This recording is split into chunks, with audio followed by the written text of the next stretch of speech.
Virtual concerts are something that I'm currently used to. Concerts are something that are a public event. And actually, at the time of recording, we had Coachella. Coachella was a huge thing, and it was really fun news for me, particularly because on Twitter, Utada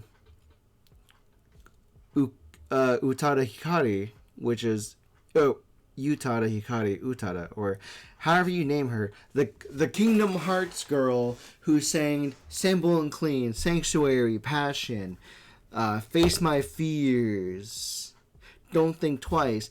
The person who is in the lore of Kingdom Hearts was in Coachella. There was Billie Eilish in Coachella. Gorillaz was in Coachella. There's a lot of people in Coachella that happened, and it's been it's been the second time, or in recent memory of post-COVID, that we've had a large gathering and concerts. The concert I was not there for. We didn't have money to go to Coachella. There's a lot of people that wants to go to Coachella, and I'm okay not going to Coachella or any of the huge music concerts. It's a situation where it's not normally what I'm doing. I haven't. When I was a poor young boy, I was so focused on studying. I was so focused on being in school that I didn't have enough friends to just say, hey, let's go to this thing. Let's go experience this.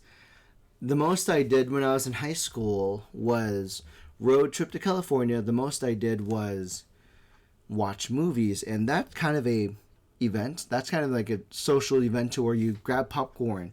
Some people are on a date, some people are with their boys, and we are just watching movies. That's the most I did for events that I did with friends. However, since COVID happened, we had a drought in conventions, a drought in things, and I was not a part of it. I was too busy working most of the time. But then the end of last year, I went to Comic-Con for the first time. I experienced it on crutches. I don't regret it. I regret the care that I did to myself, but the event itself I do not regret. But I do regret not getting any artwork from Comic-Con. I regret not getting things to display. I just recently hung up a portrait of things like artworks. I just recently did that, and I'm in love with it. I'm in love with this thing that I had that displays my favorite things, and I'm in a situation where I'm currently reorganizing and decorating my room. I have portraits of my sister. I have a portrait of Spider-Man, 2 portraits of Spider-Man, and I'm realizing that's one of the big things that I missed doing at conventions, is to go into the artist alleys, to buy art, to buy things to support creators.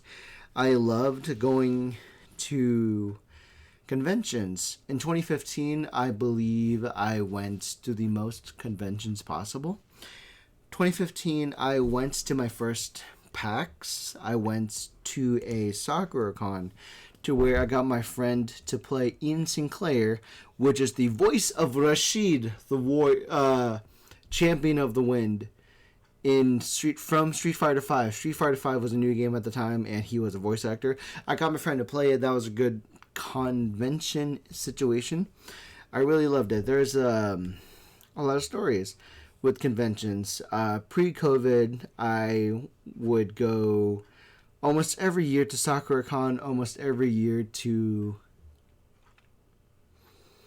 PAX, and I have a signed. I was signature hunting essentially, because in PAX I focused on the YouTube creators that visited. Markiplier would always be there. I have a video about my experience being Markiplier, and I just word vomited. I had my 15 minutes of fame, and he tried his very best to just listen and try to hear what I had to say, because I was very shy. I had a hard time just speaking to the dude.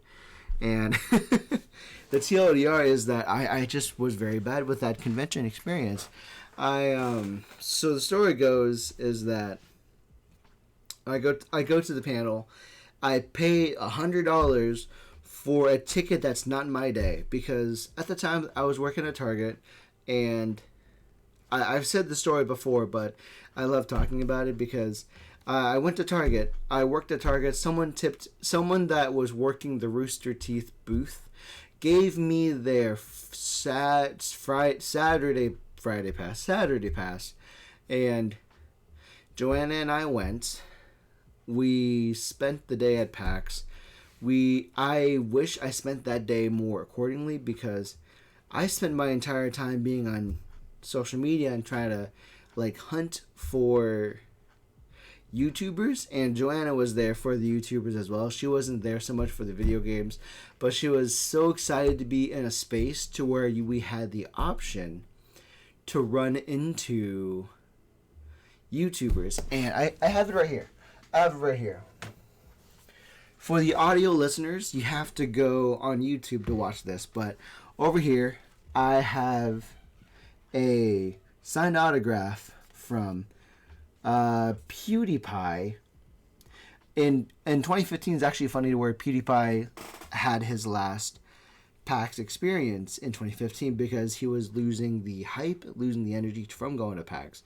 We have Jacksepticeye's first autograph because in 2015 that was his first time going to PAX, and he was just a blooming YouTuber that is now very successful. So hey Sean.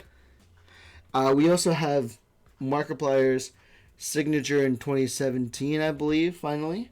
We have Wade and Molly got married sometime after that. Bob and Mandy, I got a signature of after their panel. So I went to their panel on that Sunday, and then we had to bolt to the place of autograph signing. And I didn't realize that essentially on that day, so the rules of PAX have to apply to where if they have an autograph signing the same day as their panel, you have to decide, are you going to spend the entire day in line for the autograph, or spend your day at the panel to say that you're there and have the chance of getting in line. But the problem is, as soon as the panel started at the Lion Theater, at the Paramount or something like that, as soon as the panel was done,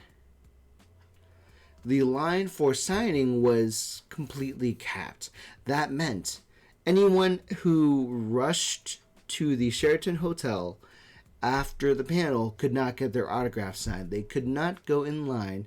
They could not wait. They could not wait for the opportunity to have them come through an entrance where you can go and get their autograph. So I could not get Markiplier's autograph that day. I spent the entire day trying to be in their space, trying to get Mark's autograph for Joanna, that I could not get his autograph. So I was going down the escalator. I was very upset.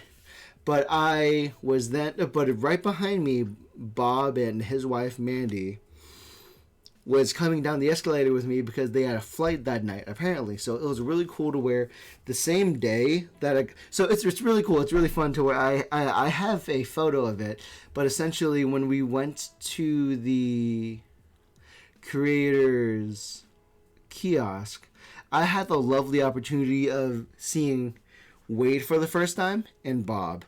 And here's the problem. Here's the funniest thing. Initially, when we got autographs, I had this book that had a space for him to sign. And so he signed this. He signed on here, and I loved the fact that he signed it. And I was in the middle of talking with them at the kiosk. Bob was like, I put this down because I was using this to record at the time, and he asked me, "Hey, you want this signed?"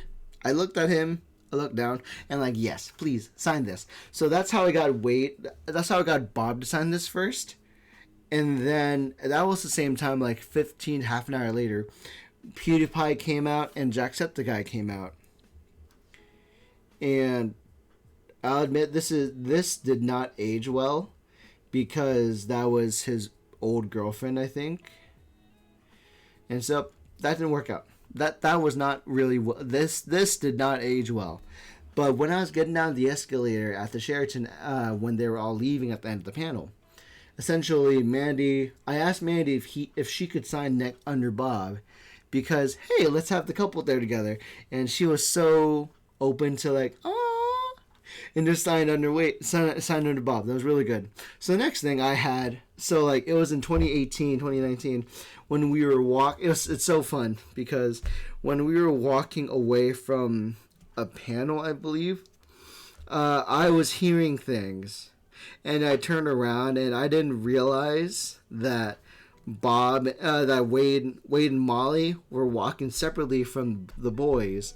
And so Wade was right behind me, and I asked if Wade could sign my tablet. He said yes the same time that Molly did because they were both there.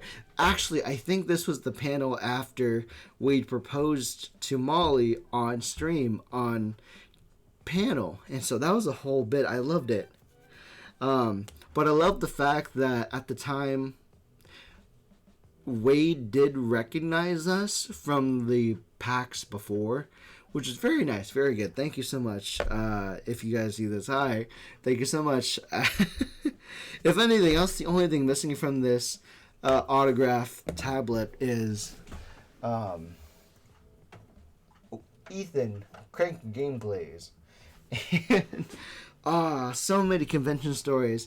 There was a situation where we were walking around. We were walking from the Holiday Inn to the panel.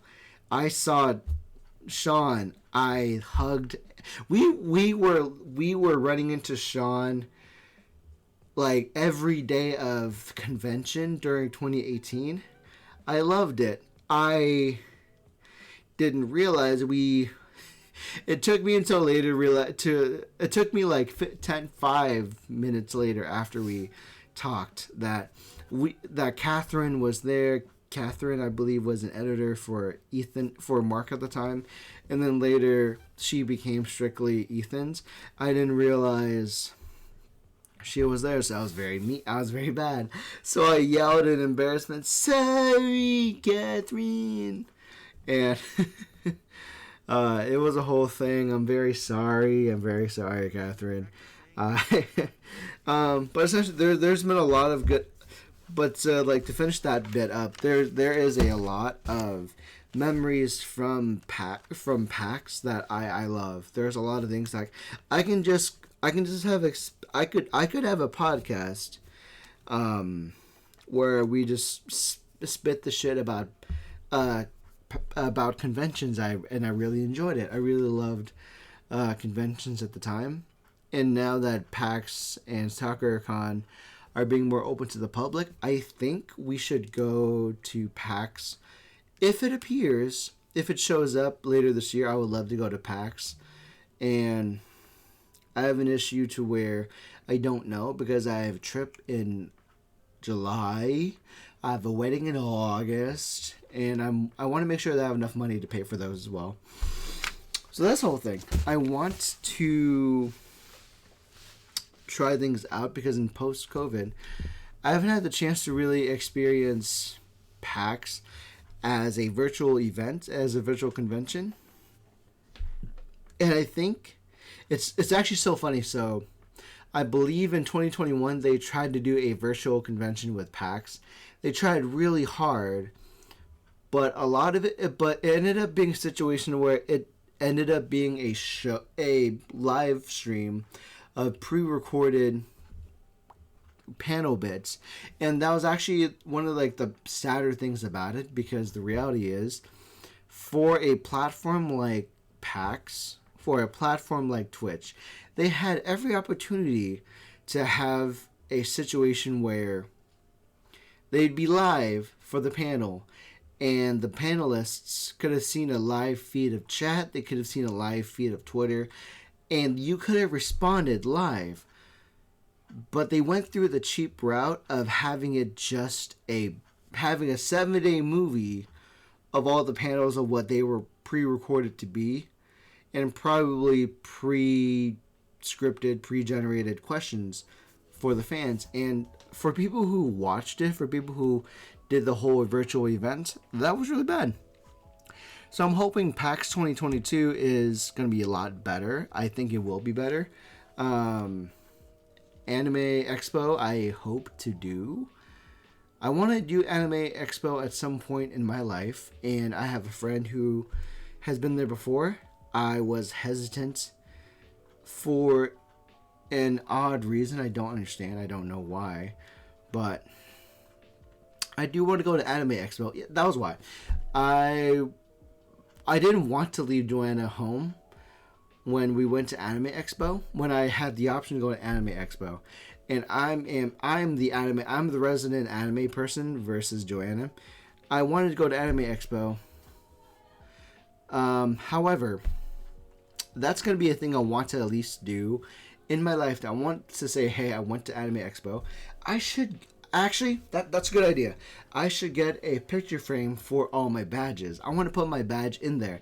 That's a good idea. Nice. Good job, Tyler. So I want to continue to go to conventions. I want to continue to go to events, because like I feel like for going to, even though it's a staycation, going to the conventions and going to events within your city, within your situation, it's really cool to where it's still a vacation and you still get to unwind, because it's a whole experience. But again, hygiene is a huge issue, because there is a curse called the PAX. There's the convention plague, convention quarantined, essentially, to where you're almost guaranteed to get sick. So because it's so bad at conventions that and concerts that you have to pass around deodorant like it's a missionary promotion. It's a missionary conquest. Just here, deodorant. Here's a stick up. Here's a pack of deodorant. I know you'll need it. And at this point, I feel like at PAX or any convention, you have to pass around a mask. You have to pass around $1, $2 hand sanitizers to people now, and that's going to be a thing when PAX 2022 comes out. I want to go to PAX 2022. I want to do that. I was unprepared for SakuraCon 2022, but I do plan on SakuraCon 2023. I do plan on going to conventions to have vacation around those in the foreseeable future. I'm really excited and really expecting to do those in the future. I want to do that, and I think I think I'm good for the bit now. Oh Lord, there's a lot of good memories, but essentially, the bottom line, I do want to go to conventions again. I do want to be a part of the communities that are surrounding them. I want to be around gamers. I want to be around anime enjoyers. I want to be there, and I hope to see you soon. Thanks so much for watching this episode. Thank you for listening. If you liked it, please consider following on social media, YouTube, Twitch. I have a Twitter. I have a podcast this will be a part of. I enjoy posting on all platforms for you to be native. I post it on YouTube as well, Facebook. So yeah, go ahead and follow me at your social medias. Thank you so much for listening or watching. And as always, my name's Tyler. I'm your friend, and I'll see you next time. Bye-bye.